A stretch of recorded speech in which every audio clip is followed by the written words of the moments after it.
Today we're going to talk about how to properly wrap the hock on a horse's leg. So this bone right here is the hock. It's an area of high movement. So when they're moving around, this is where a lot of the bending takes place. And so it's a really hard place to wrap, and it's a really hard place to keep a wrap on without it sliding down. Horses seem to get hurt a lot, and so I think that this is a really good thing for owners, trainers, or anybody that's wanting to work with horses to know how to do, is to know how to properly wrap their horse's leg. A good practice when you're doing this, just some good safety things. This horse has a really short tail, so I can't tie her tail up. But if the horse had a longer tail, it'd be a good idea to kind of just tie it in a knot right below the tailbone. And this kind of just ensures that the tail's not going to get caught in your wrap. But again, hers has too short of a tail to be able to do this. Another thing is horses kick backwards, so you want to make sure that you're standing more to the front of the leg while you're wrapping. That way the horse can't kick me. And just kind of watch them and pay attention to them and make sure that they're not going to be able to kick you. Just a little bit of supplies. Depending on the reason you're wrapping the horse, you're going to need different supplies. So today we're going to pretend that we're wrapping the horse as though she has a cut in that hock area. Another reason you would want to wrap the hock is sometimes if a horse has an injury or a lot of fluid buildup in the hock, then you'll put a sweat wrap on to try and release some of that fluid so that they can move. So here are just some of the supplies that I have for this. This is just a nitrofurantoin powder, so it's an antibiotic. You would just puff that onto the cut. Here's some blood stop powder. If the horse got in a really bad accident and was bleeding a lot, you could put some of this powder on to keep, to help to clog the blood cells and keep them from bleeding too much. Here's some Granulex. It's just kind of a spray that also works as an antibiotic and to help keep proud flesh from building up on that horse.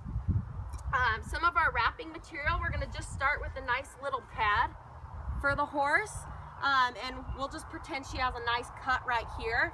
So I would first put some nitrofurantoin powder on it. It's just a nice yellow powder, so you would puff that on there.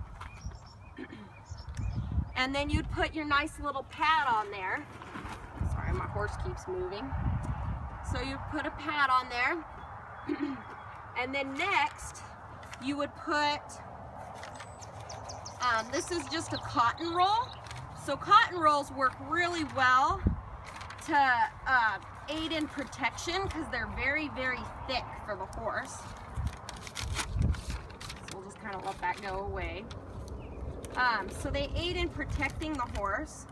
So we're going to unroll this. And you want to make sure that you get a little bit below the hock, so the area that you're going to be wrapping. And we're just going to wrap around and go back over the hock. And just make sure it's flat. Make sure we're not catching or doubling it up. And this provides nice soft protection over that cut. Next we're going to use some of this kind of netted stuff, and we're going to go just back over in the same direction that we went previously. And you can get this in different depths, which can be really helpful. But you're just going to kind of go up over this. This helps to keep the cotton down and to keep from putting your wrap on too tight, and it also helps to hold everything in place before you put the vet wrap on. So I just like to use up all the roll that I have, and you can do it kind of snug. You don't want to do it really, really tight, but you want to do it pretty snug so that it holds the wrap on. I mentioned earlier that it's really hard to put a wrap over a horse's hock that won't fall down. And so that's why you want to do it pretty tight. You want to be able to get a couple fingers in there, but not much more than that, because otherwise the wrap is going to fall down and it's not going to do the horse any good. You don't want to do it too tight or you're going to cut off blood circulation to the rest of the horse's leg.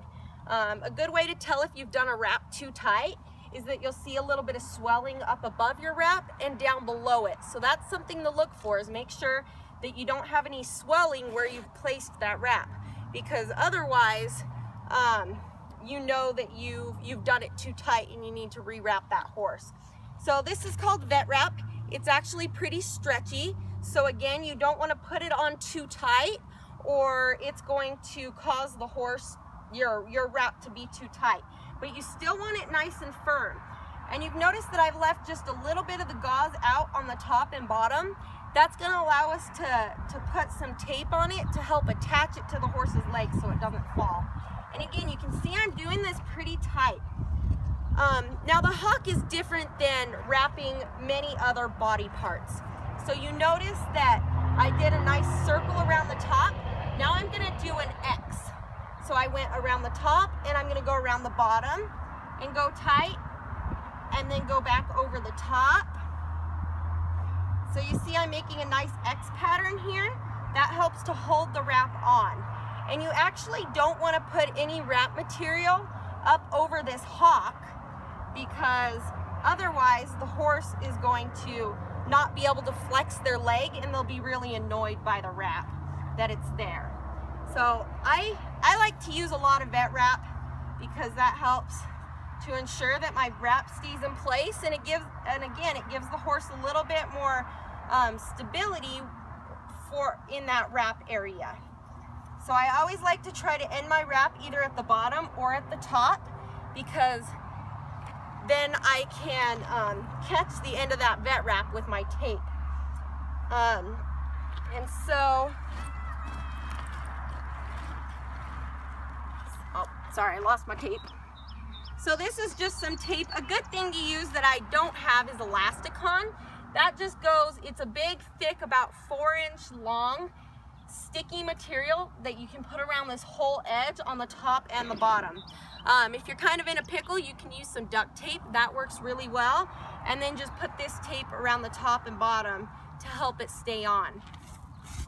So we'll just do a little bit of this to help it stay on. It's pretty easy to tear on the top and bottom. And voila, that's how you wrap a horse. So if you're a few just suggestions, or if you guys don't have all of this material, vet wrap's a really good thing to have. But if you don't have cotton pads, and I've had a hurt horse before and I didn't have a cotton pad, and I've used either like a woman's pad or a baby diaper, and those work great because they're really absorbent, they help stop the blood, and they also provide a lot of comfy protection for that horse. So here's some good ideas on how to wrap a horse and how to get that wrap to stay on. Again, check it periodically, make sure it's not sliding down, and make sure you don't have any swelling on those horses, on the horse's legs. So thank you.